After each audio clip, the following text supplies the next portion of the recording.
प्रिय विद्यार्थियों, आपको कबीर और तुलसी के सूरदास के बाद तीसरा जो चैप्टर है आपका तुलसीदास का जन्म संवत 1554 ईस्वी में, मृत्यु 1680 ईस्वी में। आत्माराम इनके पिता का नाम था, माता का नाम इनकी का हुलसी था और सोरों के निकट राजापुर गांव में इनका जन्म हुआ था। भक्ति काल की दो प्रमुख काव्य धाराएं थी, सगुण और निर्गुण। तो निर्गुण और सगुण में आपको बता दिया था। सगुण भक्ति काव्य में राम भक्ति काव्य और कृष्ण भक्ति काव्य। राम भक्ति काव्य में तुलसीदास का नाम प्रमुखता से लिया जाता है। कृष्ण भक्ति काव्य में हम सूरदास को आधार स्तंभ और युग प्रवर्तक मानते हैं। तुलसी के द्वारा लगभग 35 ग्रंथ लिखे हैं, 12 ग्रंथ इनके प्रमाणिक माने जाते हैं। रामचरितमानस, कवितावली, गीतावली, दोहावली, विनय पत्रिका, जानकी मंगल, रामलला महर्षि। रामचरितमानस तुलसी का लोकप्रिय ग्रंथ है। यह रामचरितमानस को संसार का सबसे लोकप्रिय ग्रंथ माना जाता है। रामचरितमानस के कारण ही हम तुलसी को संसार का सबसे लोकप्रिय कवि मानते हैं। यह विश्व की जितनी भाषाओं में रामचरितमानस का अनुवाद या अनुदित किया गया, उतना संसार के किसी काव्य को नहीं किया गया। न केवल भारतवर्ष में बल्कि विश्व की अनेक भाषाओं में रामचरितमानस का अनुवाद किया गया है। और रामचरितमानस के कारण ही हम तुलसी को संसार का सबसे लोकप्रिय कवि, समन्वय की विराट चेष्टा का कवि, लोक मंगल का कवि या लोक भावना का कवि माना जाता है। रामचरितमानस अवधी भाषा में लिखा गया इनका प्रमुख ग्रंथ है और विनय पत्रिका साहित्यिक ब्रज में लिखा गया है।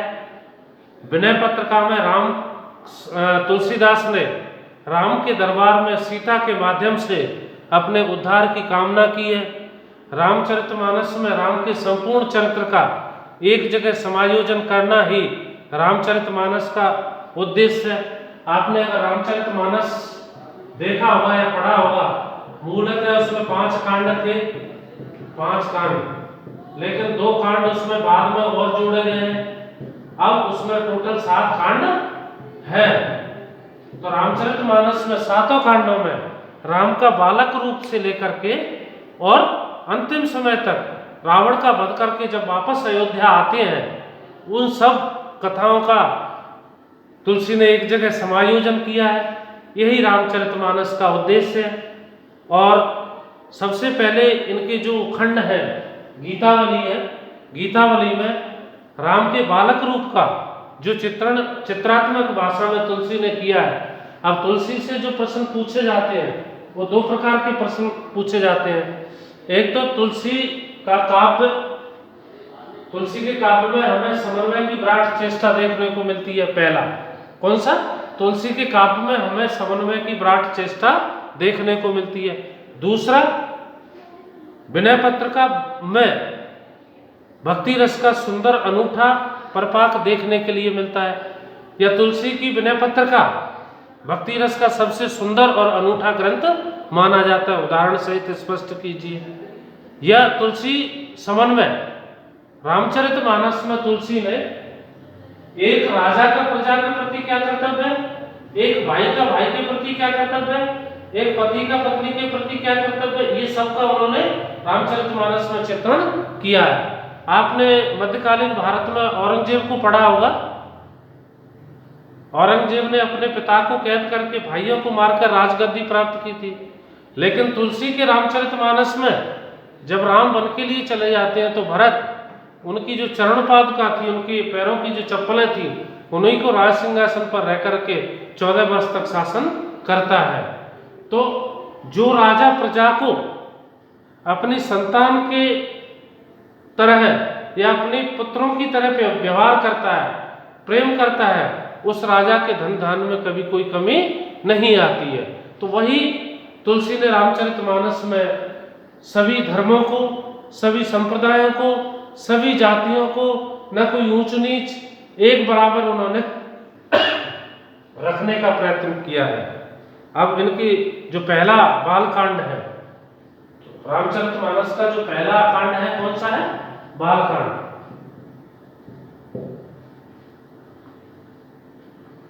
बालकांड। तो उसमें राम के बालक के रूप में उन्होंने चित्रण किया है। आंगन फिरत गुटरवन धाये, भगवान श्री राम कौशल्या और दशरथ के आंगन में घुटनों के बल दौड़ रहे हैं। बच्चा जब बहुत छोटा होता है, 4-5 महीने का होता है, 3-4 महीने का होता है, तो वो घुटनों के बल चलना सीखता है। तो आंगन फिरत गुटरवन धाये, यहां आंगन फिरत भगवान श्री राम कौशल्या दशरथ के आंगन में घुटनों के बल चल रहे हैं। नील जलज तन श्याम, नील जलज, जलज मीन्स कमल, नीले कमल के समान। राम का जो रंग है श्याम रंग का है, तो अर्थात उनकी तुलना किससे की है? नीले कमल के समान।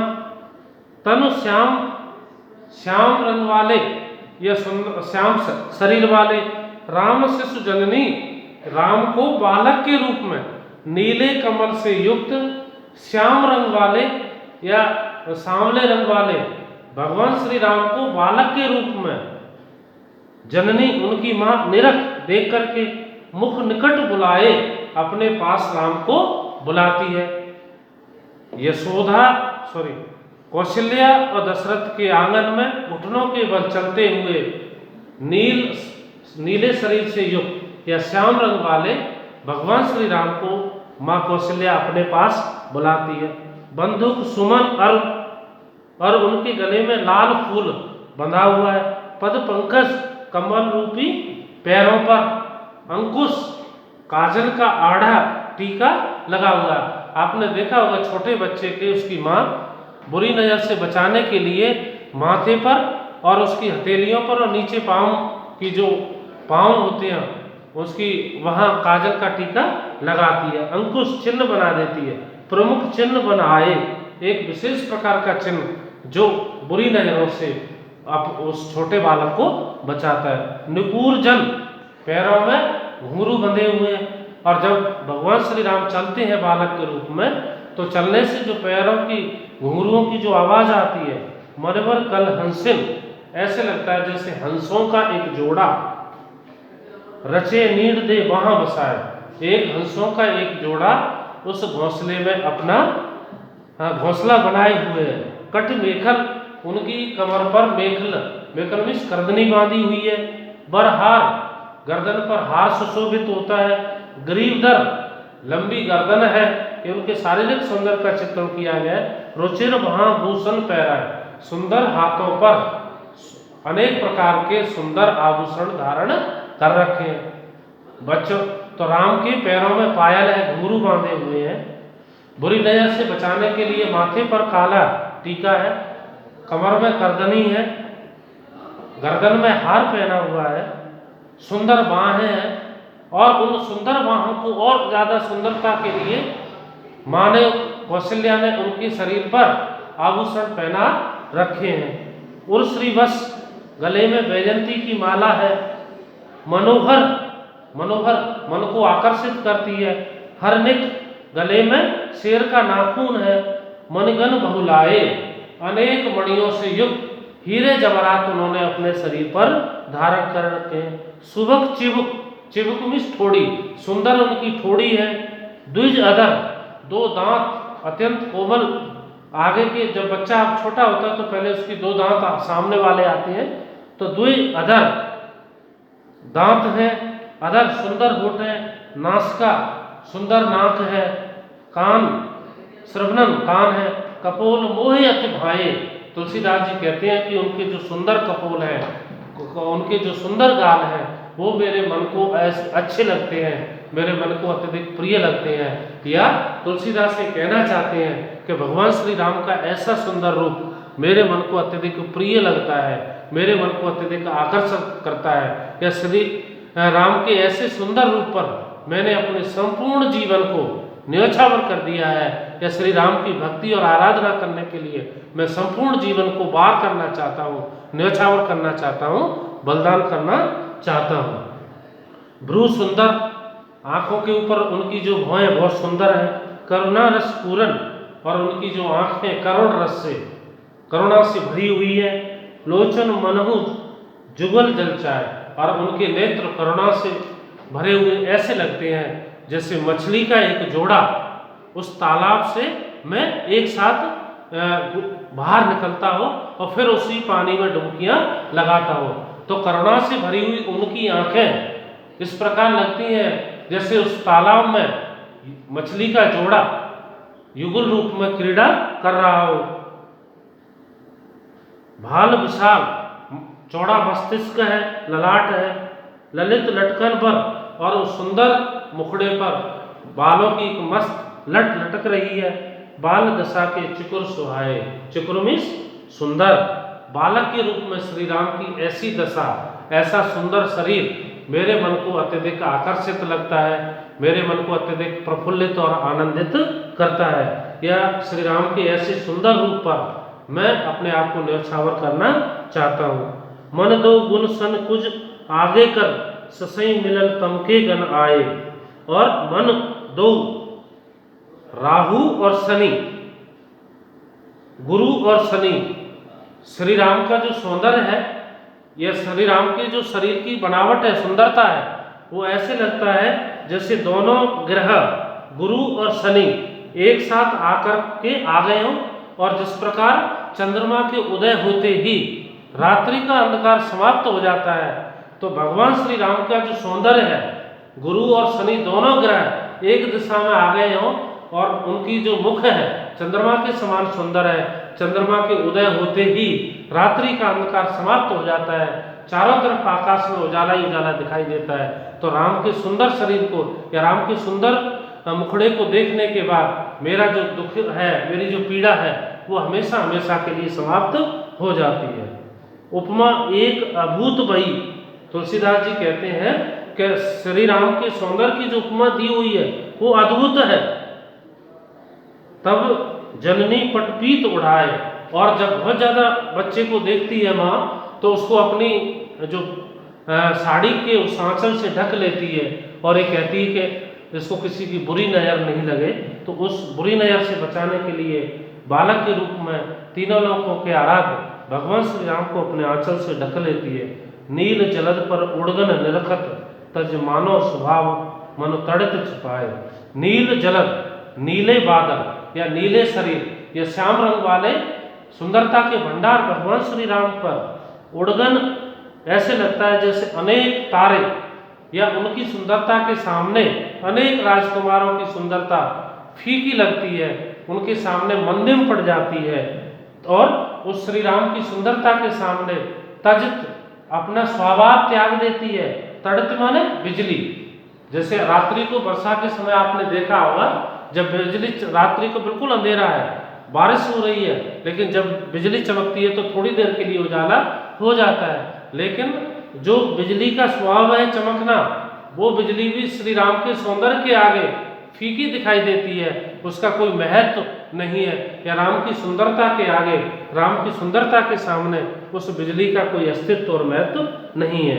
अंग अंग पर मार निकर मिल, तुलसीदास कहते हैं कि भगवान श्री राम के अंग प्रत्यंग की जो शोभा है, वो शोभा ऐसी लग रही है, ऐसी दिखाई दे रही है कि उस शोभा पर करोड़ों कामदेव को न्यौछावर किया जाता है। चंद्रमा की 14 कलाएं होती हैं, जो पूर्णिमा को पूरा चंद्रमा खिला रहता है, और पूर्णिमा से जब अमावस्या आती है, जिसको हम कृष्ण पक्ष कहते हैं, और पूर्णिमा को शुक्ल पक्ष कहते हैं, तो वहां पूर्णिमा से एक एक कला चंद्रमा की घटते घटते जब अमावस्या आती है तो पूरा चंद्रमा लुप्त हो जाता है, चारों तरफ अंधकार ही अंधकार दिखाई देता है, और कामदेव की 64 कलाएं होती हैं।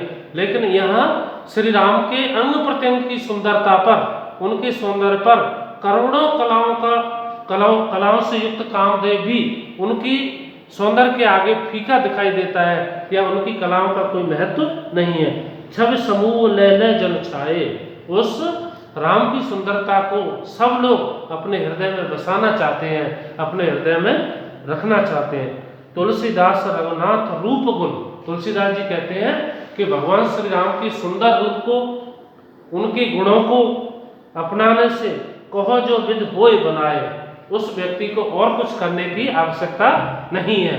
उसे भगवान श्री राम की भक्ति करनी चाहिए, आराधना करनी चाहिए और उनके बताए गए मार्ग पर चलकर ही जन्म और मृत्यु के बंधनों से उसको छुटकारा मिल सकता है, उसको इस संसार के कष्टों से मुक्ति मिल सकती है।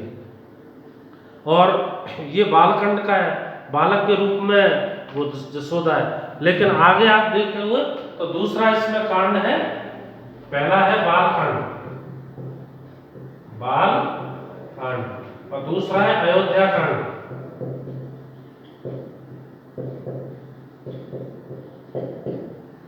अयोध्या कांड में जब भगवान श्री राम कैकेयी के कहने से 14 वर्ष वन के लिए चले जाते हैं, तो माँ कौशल्या जो राम का महल था या जहाँ राम का शयन कक्ष था, सोते थे, उनको देख देख कर वो राम की विरह में, राम की याद में और अत्यधिक दुखी हो रही है। समस्त अयोध्यावासी दुखी हैं, लेकिन उनकी माँ को जो दुख है वो और अत्यधिक बढ़ जाता है। दिन दूनी रात मतलब उनकी जो कष्ट की सीमा है वो और ज़्यादा परेशानी में है।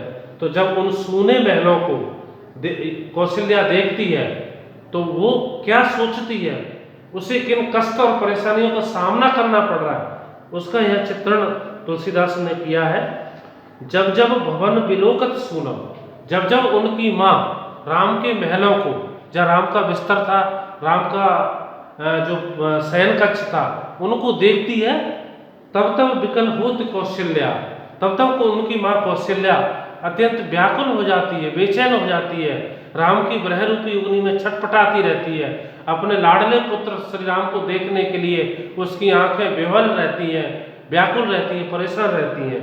दिन दिन प्रति दुख दूना, और राम के वन को चले जाने के बाद उसके जो सुख के जो समय था वो समाप्त हो गया। अब कष्ट, परेशानियां, दुख दर्द से दिन प्रतिदिन यानी रात दिन उस कौशल्या को सामना करना पड़ता है। जब जब उन महलों को देखती है जहाँ श्री राम सोते थे, उस बगीचे को देखती है जहाँ वो घूमते थे, तो अत्यंत व्याकुल, बेचैन और परेशान होती है। सुमिरत बाल विनोद राम के, जब माँ कौशल्या सुमिरत स्मरण करती है, उन मधुर स्मृतियों को याद करती है, बाल विनोद, बालक के रूप में श्री राम के द्वारा की हुई चेष्टाओं को, हरकतों को जब माँ कौशल्या उनको याद करती है, स्मरण करती है, राम के सुंदर मुनमन हारी, तो वो उस राम के साथ बिताए हुए सुंदर समय पर अपने संपूर्ण जीवन को न्यौछावर करना चाहती है। या बालक की वो चेष्टाएं जब वो अयोध्या में थे, रह रहकर माँ को याद आती रहती हैं। होत हृदय अति सूल समझ पर, अर्थात राम के बारे में सोच सोचकर समस्त अयोध्यावासियों और माँ कौशल्या को उनके हृदय में सूल चुभते हैं, कांटे चुभते हैं। राम के विरह में उनको एक पल के लिए भी शांति नहीं मिलती है। पद पंकज अजर बिहारी, और वो कहती है पद पंकज, कमल रूपी चरणों वाले अजर बिहारी, आंगन में विहार करने वाले श्री राम जब उसको दिखाई नहीं देते हैं, तो सब रात्रि में आंखें नहीं लगती है राम के बारे में सोच सोच कर। अगर गलती से थोड़ी बहुत देर के लिए आंखें लग भी जाएं तो सपने के रूप में राम को देखती है, तो उसकी आंखें लग नहीं पाती, राम के बारे में सोचती रहती है, राम के बारे में करुण विलाप और करुण क्रंदन करती रहती है। को प्रात कलेऊ मांगत, माँ कौशल्या विकल व्याकुल होकर के कहती है, सोचती है। तुलसी ने माँ की स्थिति का बड़ी वेदना में तरीके से चित्रण किया है। वो कहती है को अब कोई प्रातः काल उठकर मेरे से कलेऊ नहीं मांगता है, नाश्ता नहीं मांगते, रूठ चले वो माई, अब मेरे से माई भी माता से, अब मुझसे माँ से रूठने वाला कोई नहीं है। श्याम तामरस नैन स्रवत जल काहि ले उरलाई, अब वो कहती है अगर थोड़ी सी भी देर हो जाती तो गुस्से के कारण उनकी आंखों में आंसू आ जाते थे राम की में। अब वो कह रही है न तो राम की सुंदर छवि दिखाई देती है, न कोई राम के बारे में कोई समाचार या संदेश हम तक आ पा रहा है, तो राम के बारे में दिन प्रतिदिन अत्यंत व्याकुल रहती है, परेशान रहती है। और माँ की स्थिति ऐसी हो गई है कि उस दुख को, उस परेशानी को, उस कष्ट को और अत्यधिक सहन करने की शक्ति नहीं है, सामर्थ्य नहीं है। वो क्या कहती है, वो ये कहती कि हे भगवान अब तो मुझे मृत्यु दंड दे दो या मेरी मौत आ जाए। लेकिन उसके मन में ये पश्चाताप है, क्या सोचती है कौशल्या? जीवो तो विपत सहो निस्वासर, अगर मैं जीवित रहती हूँ निस्वासर तो रात्रि दिन मुझे राम का वियोग, राम की ग्रह रूपी अग्नि में जलना पड़ेगा। मरो तो मन पछतायो, अगर मुझे मृत्यु आ गई, मैं मर गई, तो मेरे मन में पश्चाताप होगा, रहेगा कि मैं राम से मिल नहीं पाई। चलत विपन भर नयन राम को, और कह रही है कि जब राम को वन प्रस्थान कर रहे थे, मेरे से आज्ञा लेने के लिए आए, तो मेरी आंखों में आंसू भरे होने के कारण, राम के वन जाने का समाचार जब मैंने सुना तो मेरी आंखें आंसुओं से भरी हुई थी, और आंखों में आंसू होने के कारण मैं जी भर के राम को देख नहीं पाई थी। चलत विपन भर नयन राम को, जब राम वन को प्रस्थान कर रहे थे, मेरी आंखों में आंसू भरे हुए थे, राम को बदन न देख न पाया, राम के सुंदर छवि को, राम के सुंदर रूप को मैं जी भर के नहीं देख पाई। तुलसीदास यह दुसौ दशा, तुलसीदास जी कहते हैं माँ की जो दशा है अब असहनीय हो चुकी है। एक तो पीड़ा होती है सहनीय, आप इसको सह सकते हो, एक पीड़ा हो जाती है असहनीय। ब्रह की जब ऊहात्मक स्थिति हो जाती है कि जब जो प्राणी जिसके ब्रह में जल रहा है, जिसकी ब्रह रूपी अग्नि में दग्ध हो रहा है, तो वो और उस अग्नि को झेलने की उसमें सामर्थ्य नहीं रहती, तो वहां विरह की ऊहात्मक स्थिति हो जाती है। तो यहाँ वही स्थिति माँ की हो रही है। तुलसीदास जी कहते हैं यह दसौ दशा, अर्थात माँ की ऐसी दशा हो चुकी है, करुण स्थिति, या राम के ब्रह रूपी अग्नि में जल के अत्यंत क्षीण हो चुकी है, उसका अंग प्रत्यंग नष्ट हो चुका है। दशा अति दारुण विरह गलेरो, ऐसे लगता है जैसे समस्त अयोध्या में ब्रह रूपी बादल या ब्रह रूपी अग्नि के चारों तरफ बादल छाए हुए हैं, और वो बादल समस्त अयोध्या वासियों के साथ साथ माँ कौशल्या को भी बहुत ज़्यादा परेशान कर रहे हैं। और आगे कहते हैं तुलसीदास, दूर करे को भूर कृपा बन, तुलसीदास जी कहते हैं कि हे श्री राम अपनी कृपा बनाइए, आप मेरे ऊपर अपना आशीर्वाद दीजिए। बिन सुख जनित रुज मेरा, रुज मिस रोग, मेरा ये रोग, कौन सा रोग? संसार के बंधनों से मुक्ति का रोग, संसार के कष्टों से मुक्ति का रोग ये तभी दूर होगा जब हंस करके आप मुझे अपनी शरण में लोगे, जब हंस के आप मुझे अपने आशीर्वाद दोगे, आप मुझे अपना सच्चा भक्त या सच्चा सेवक मान लोगे। बहुत बहुत धन्यवाद।